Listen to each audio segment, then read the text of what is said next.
Good morning, good afternoon, and good evening. Hey guys, welcome back to the channel. My name is Omer and I'm a doctor. My aim is to bring you knowledge which can improve and sometimes even save lives. In today's video I'll tell you everything you need to know about hay fever, so let's get to it. Hay fever is caused by an allergy to pollen. Pollen is a fine powder that is produced by plants, trees, grass or flowers as part of the fertilization process. Grass pollen is the most common cause of hay fever during the spring and summer months of May to July. Tree pollens tends to affect people from the months of March to May, and weed tends to pollinate in early spring to early autumn. The reasons you develop symptoms to the pollen is because your immune system reacts to it. Your nose and eyes have special cells that release a chemical called histamine when they come into contact with pollen. This causes your eyes and nose to become inflamed, and sometimes the sinuses and throat can also be affected. Who gets hay fever? Hay fever is very common. It affects about 2 in 10 people in the UK. It often first develops in children of school age and during the teenage years. Symptoms return for a season each year. But the condition eventually goes away or improves in many cases, often after having had symptoms each season for several years. Hay fever tends to run in families, and you are more likely to develop it if you already have asthma or eczema.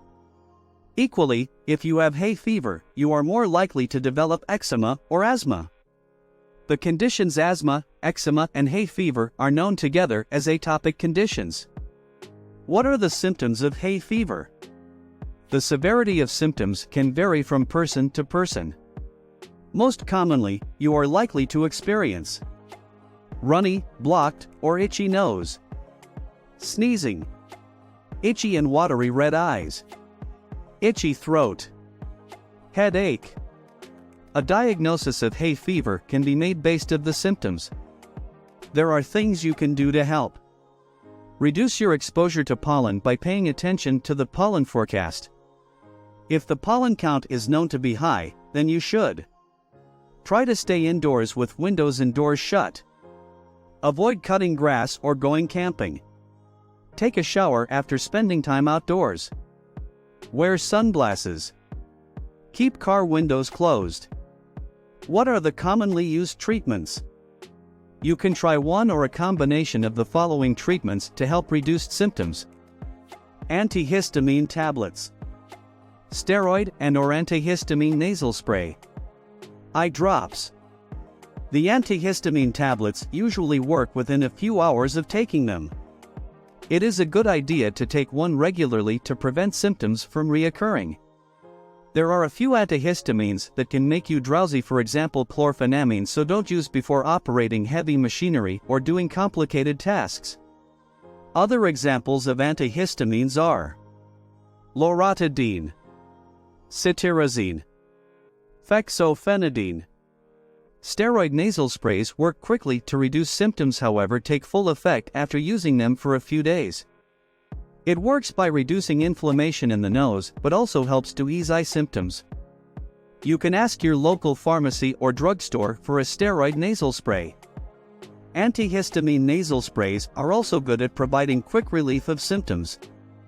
Remember, you can use a combination of these treatments to help control your symptoms. Other hay fever remedies/treatment options.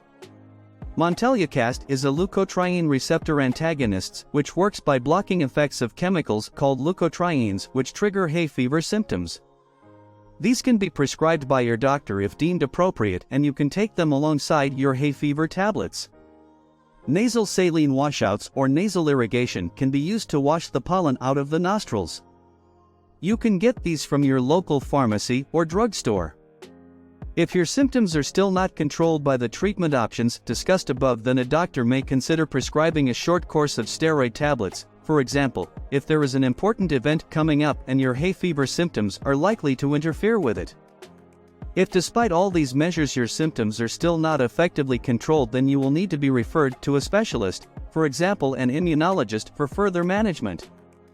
And that, guys, is hay fever in a nutshell. I hope you, or someone you know, will be able to benefit from it.